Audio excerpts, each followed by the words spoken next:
မျက်မှောက်တော်အော်နာအများကြီးမျက်မှောက်တော်ရဲ့အဓိပ္ပာယ်နားမလို့မျက်မှောက်တော်ဆိုဖခင်အတူရှိခြင်းဒါပဲရှင်းရှင်းလေးမျက်မှောက်တော်ဆိုဖခင်အတူရှိခြင်းဘိတ်သိက်ဆိုအော်နဲ့ဘိတ်သိက်ဆိုပါလေဖခင်ရဲ့တကိုးတော်ဒါပဲစကလုံးနေနဲ့အကြီးတွေတုံးထားပြီးတော့လွဲနေတာမျက်မှောက်တော်ဆိုပါလေ the presence of God လေအင်္ဂလိပ်လိုလေ the presence of God ဆိုပါလေမျက်မှောက်တော်ဟုတ်တယ်မျက်မှောက်တော်ဆိုပါလေလို့နေနားလေလို့ပြောလေဆိုမျက်မှောက်တော်ဘောဆရာရဲ့ပြောလို့မရမျက်မှောက်တော်ဆိုဖခင်အတူရှိခြင်းအာမင်ဒါဆိုရင်မျက်မှောက်တော်ထဲမှာချီးမွမ်းကိုးကွယ်ကြမယ်တရှိသူပေါင်းတို့တူချီးမွမ်းတာပါလေမျက်မှောက်တော်ထဲမှာချီးမွမ်းအဓိပ္ပာယ်ပါလေ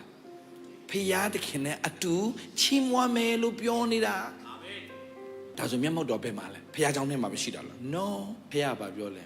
ငါဒီကက်ကပါဂုံသေးတောင်တင်းတို့နဲ့ငါတူရှိမယ်ဖခင်เจ้าမှာပဲပျော်ပြီးတော့အိမ်ခန်းထဲမှာဖခင်နဲ့အတူတင်နှစ်ယောက်တည်းမပျော်တတ်ဘူးတင်